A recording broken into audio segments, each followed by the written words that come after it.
everybody, my name is Melanie Newman and this is Summer the Bichon. Welcome to our grooming channel. I hope you guys are all well and happy.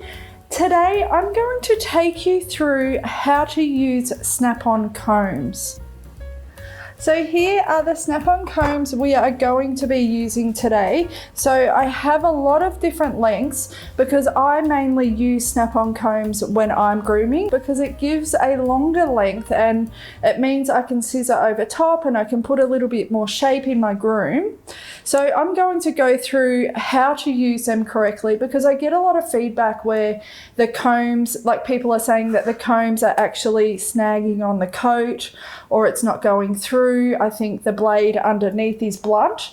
So I'm going to give you guys a few tips on how to use them correctly and then how to identify if the blade is blunt or if it's actually your technique. So I'm going to go through that with you with Summer's coat. So she has a lot of hair, so this is going to be an amazing transformation and you guys will really see close up how they actually work. So stay tuned. Summer's coat hasn't got a lot of knots in it. There might be a few little tangles in there or a little bit of grass because I actually bath her once a week. So she's been bathed a bit less than a week ago. Her coat actually doesn't have any mats or major knots in there. It's more clumping together because there's actually a lot of it. So what I'm going to do is I've actually checked through her coat so I know there's no major matting or lots of knots or anything like that. So I'm going to pop her in the bath first and shampoo her twice and give her a really deep condition and then bring her back to the table and dry and brush her out at the same time. So I'm going to do that now. Okay, so I have just got Summer out of the bath and like all my bathing videos, I prefer my dogs to shake as much water off their body as they like. And then I'll go through with my towel and just gently towel dry them. Good girl. The products I used when I bathed her were, I did one wash with our Purifier collection and then I used the puppy collection on her. Her mum, which is my mum, loves the puppy collection. She loves the smell of the rose in the puppy collection. I do use the puppy collection on Summer. So before I use a high velocity dryer on her, I'm going to spritz her coat with the puppy coat conditioning spray. So this will help hydrate her coat and it'll help separate that hair and separate those little knots and tangles in her coat as we're using the high velocity dryer. After I use a high velocity dryer on her coat, so she will be completely dry, so no wet patches, I'm then going to use the stand dryer on her and I'm going to use a slicker and comb at the same time and brush her coat as the dryer is on it. So this will help straighten her coat, which will give a really, really even finish when we're using the snap-on combs. And you know, before I dry any dog, I pop a happy hoodie over their little ears to help muffle the sound.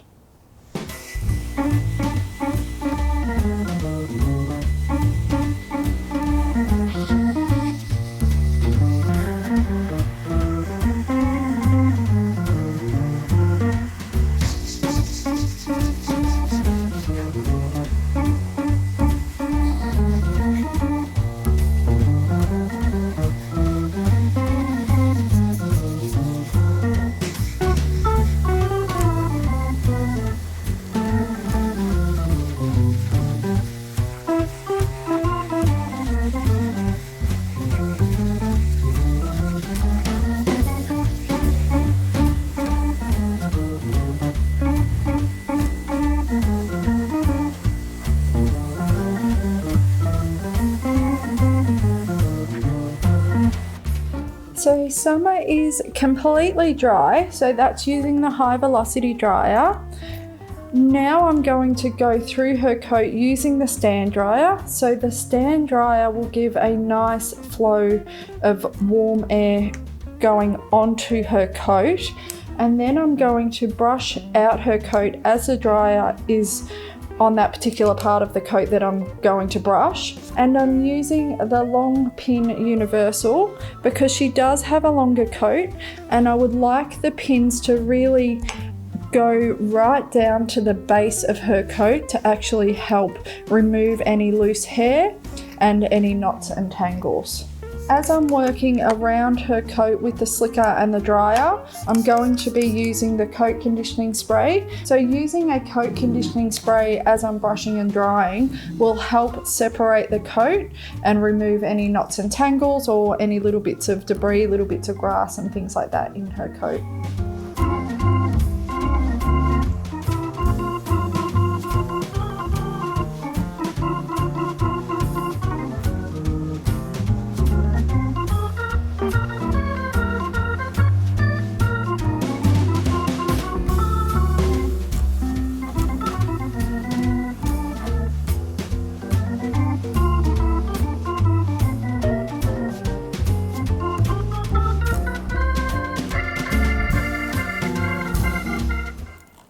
Okay, so I have gone through Summer's entire coat. Actually, I lie. I've left a spot that has knots in it, so I can show you when there's knots in the coat and we're trying to get a snap-on through that, so I can demonstrate what will happen. So I've left a patch on her rib cage, so I can demonstrate that.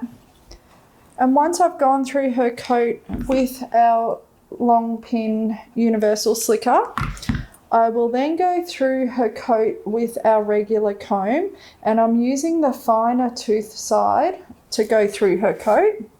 And what I'm wanting to achieve is I want this comb to just glide through that coat, and when I hit this point there is a little bit of a tangle, so I'm going to pop the comb down and then gently go through with my slicker, and then pop that comb back through that coat, and then it glides through.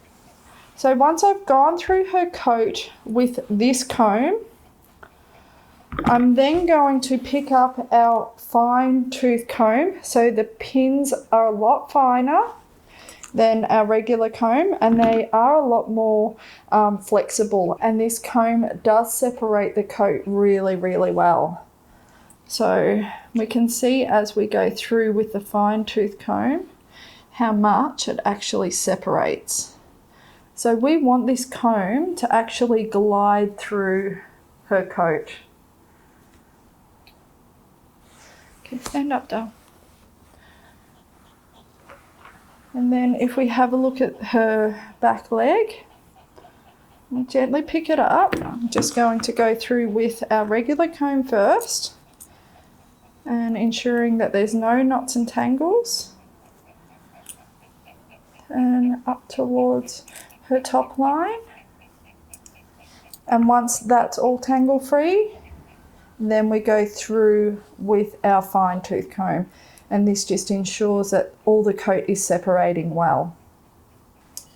If we take this snap-on and just gently glide it through the coat, we can see that it is going through the coat because the snap-on actually has metal combs on the end of it. So this is what gives it the length. So our blade pops on here, and then this is a length between my two fingers. So this is a 1/2 inch, a 13mm snap-on comb.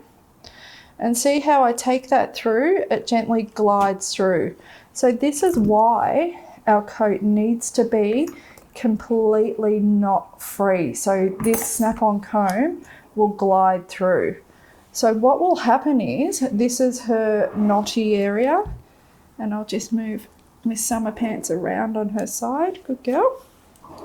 When I pop the snap-on through the area that I've left with the knot, so I haven't brushed this area yet, we can see the snap-on doesn't actually go through. So it will kind of snag the coat, and it will actually pull the coat, and then it's hard to remove because the coat is then getting caught where the blade will be. But the same thing will happen, it will just snag that coat.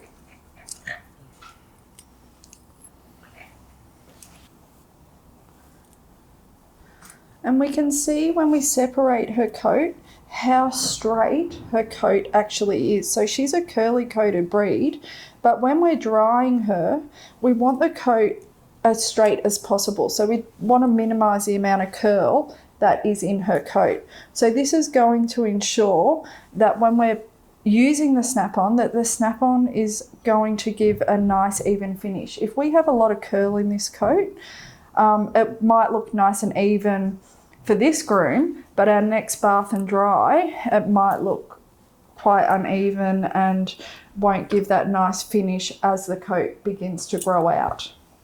You can use a 30, a 15 or a 10 underneath your snap-on comb. I prefer to use a 30. I think it gives a more detailed cut as well, and I feel like it minimises the amount of track marks on the dog as well. So we'll go through track marks as well. When we use our snap-on combs on our clippers, I like to hold my clippers like I would hold a pencil. So when I'm clipping my dog's coat, I've got a lot of control with that blade, and I'm always in a position where I can see the coat being clipped. If you can't actually see the coat, if your hand's in the way of the clipper, you might need to then move yourself so then you can see what you're actually clipping. When we're clipping with our snap-on attachment combs, I prefer to, so just imagine this, my hand is our dog's skin and coat. I prefer to angle the clipper on this way, so the flat surface of the snap-on is on the skin. When we're actually using a blade, so if we're clipping Summer's coat down on a 3F blade, I would use the clipper, the blade this way. So this is the skin and the coat. So as I'm clipping, I'm keeping that blade nice and flat. But when we're using a snap-on,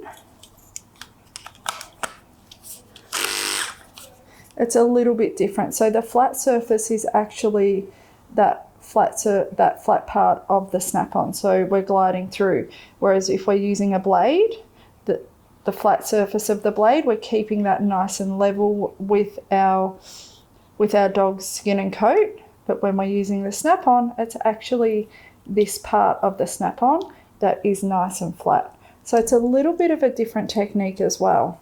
I'm using a 16mm snap-on. So these are the Oster snap-on attachment combs, and they come in all different sizes. This is the one I prefer on her body. So I usually clip down her body, and then I scissor in nice little flared cute little legs, and I scissor in her face as well.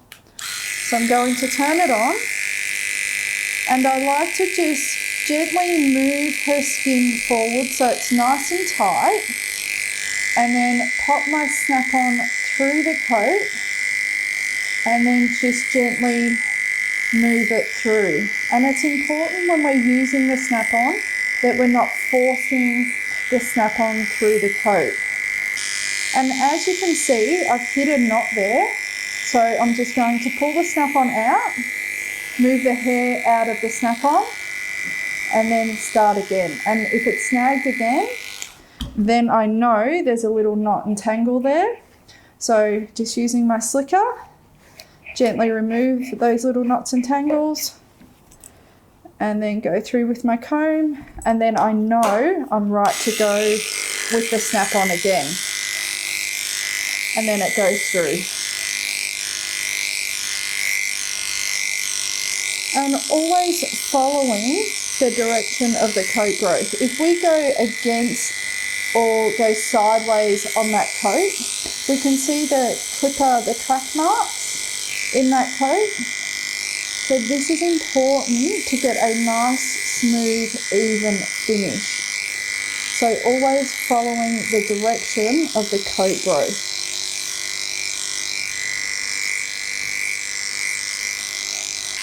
And you can see when I'm using the snap-on, how the snap-on, the attachment comb, is sitting in that hair. So I'm not using it like a regular blade. I'm using it on that angle. So this will ensure it's nice and even throughout. And it also helps those little prongs go through that coat and pick up that hair.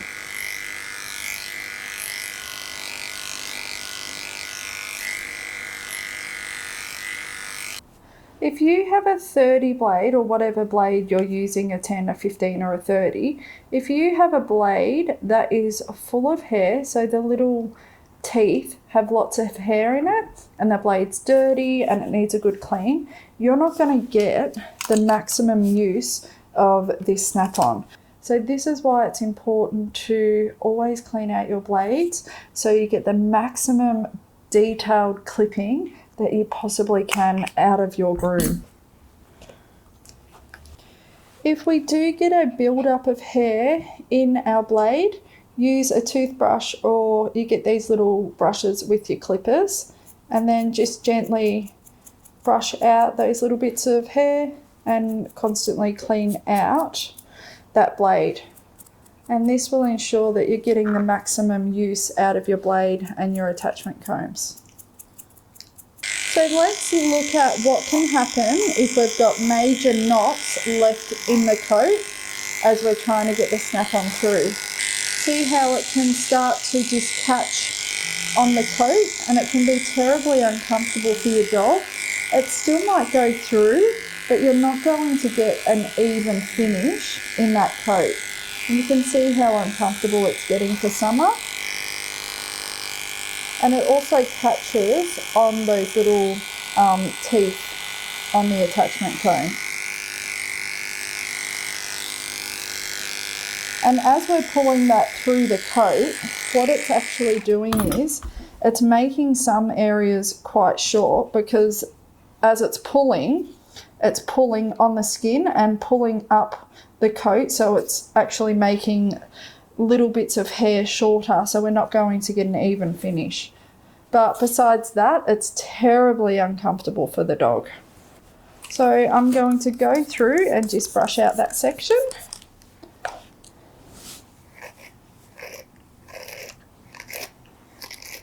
If your blade is blunt, it will actually stop cutting. So it won't be the same as if you've got lots of knots. Usually if you've got a sharp blade and there's lots of knots, the blade will cut something, but when your blade is blunt, it will just snag on the coat and it won't go any further.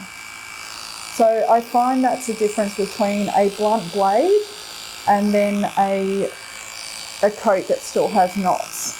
So, and then you can kind of see when you pull out the blade, and I'll show you, when you pull out the blade, there's little bits of hair that is snagged in the actual teeth of the blade. Because the blade's blunt, it's not cutting, so it's just getting a build-up of loose hair because you're trying to force it through the coat. So when we're clipping the coat, it's important to just allow that blade to clip and not force it through. So just allowing that blade and that snap-on to work through that coat. If we force it, it generally means that the blade is either blunt or we've got knots in that coat. And I find that a lot of people say their dog's coat is too thick to use a snap-on. It actually doesn't matter how thick your dog's coat is. If your dog's got a build-up of loose hair or knots and tangles, yes, the snap-on won't go through. So that's why you need to ensure that there's no knots and tangles or no loose hair or undercoat or anything like that that's built up in that coat.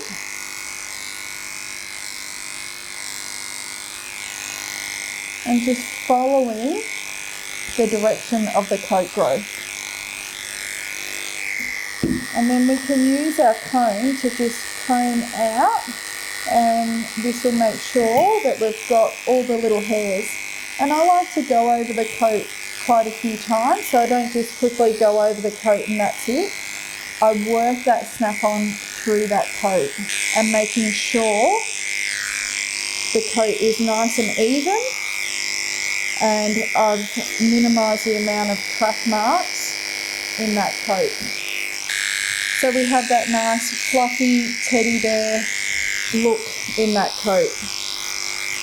As I'm first clipping the coat, I prefer to use smaller strokes. So this will just help minimise the amount of track marks. So I'm just following the direction of the coat growth. But as I'm trying to get the coat nice and even, I might use a slower motion and put more length into the clipper, the strokes as I'm going through that coat, just to make sure I'm getting all those little hairs and it's nice and even throughout her clipped areas.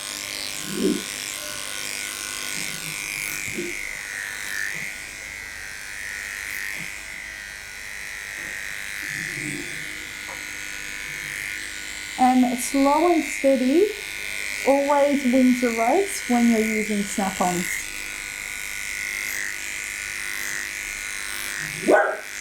If you do have a dog that has a lot of loose skin, and as you're clipping, the skin is pushing, what you can do is just gently move the skin forward and stretch it out, and then go over with the snap-on.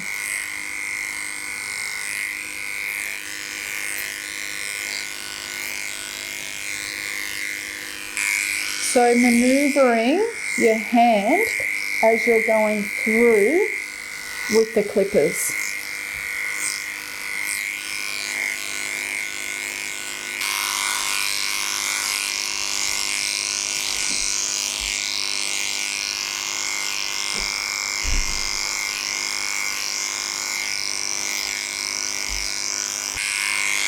And shaping our legs, so skimming over with the snap-ons.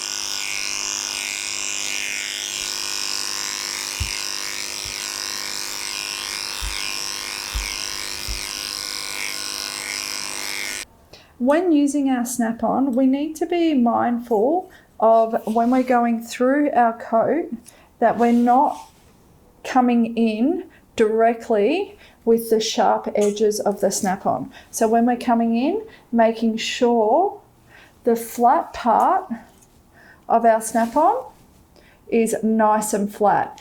So really taking our time as we approach our dog's coat. So not coming in on this angle and then coming in nice and flat and then working that snap-on through. I don't know what it is. Every dog I groom just likes to relax and lay down. As we're doing our underneath, I prefer to pop our dog up on their hind legs and then come directly down with our snap-on and coming on the sides, just a little bit of the rib cage. Coming around the other side.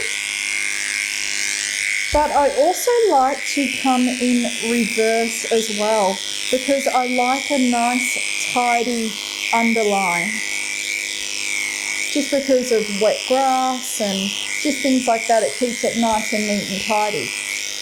So if there are areas that I would like a little bit shorter, as we just did her underline in reverse, I prefer the back legs, so the back of our back legs, I prefer this part to be nice and short. So as I'm clipping using my snap-on, where our dog's leg bends, so our knee, directly across, I prefer this area to be nice and short. So coming in reverse will take that coat that little bit shorter.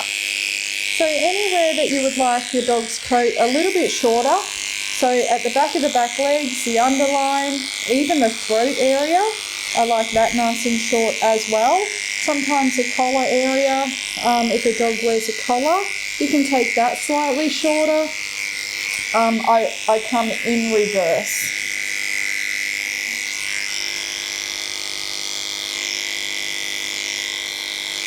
So popping our dog's head back slightly and just supporting their head. And I prefer to come in reverse and come up to that jawline. But as we're coming in reverse, we need to be mindful of that sharp edge and come in. And then as we hit that jawline, just move the clippers outwards.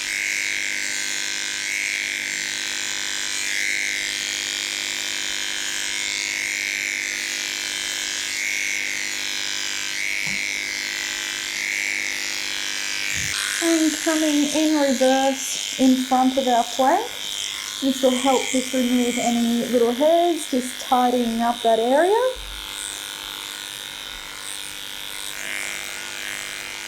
And then cross-checking by going with the direction of the coat lay. And I generally go over the coat until there's no more hair coming off with the clippers. So this will ensure that the coat is nice and even, and most importantly that it's going to grow out nice and even. So I've completed her body, so there's no more hair coming off. But if we have a look at our attachment comb, and if we look through the metal comb and look through to the blade that's inside of the snap-on, we can see that there's hair actually caught in between the snap-on and the blade. So I'll take this off. Actually, before I take it off, because what can happen is if we continue to get a build-up of hair that sits in between the snap-on, the metal snap-on part and the blade, it can actually keep building up and it will actually not cut any more hair off.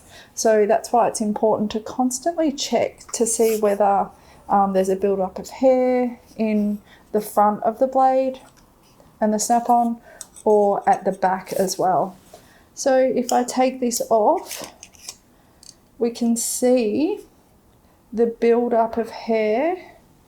I hope you guys can see that. The build-up of hair that is sitting in, and that's in between the blade and the snap-on. So this can actually keep building up, and it will feel like there's no more hair to come off, but there's actually no hair cutting. So it's important to remove that little bit of hair and tidy that up. And use your little brush to brush out any little bits of hair that's caught. Keep it nice and tidy.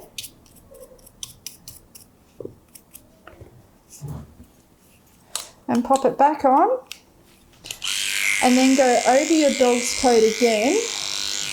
And this will give a true indication whether there's any more hair to come off. So usually if you do have a build-up of coat in the blade, between the blade and the snap-on, you usually will get a little bit more coat off.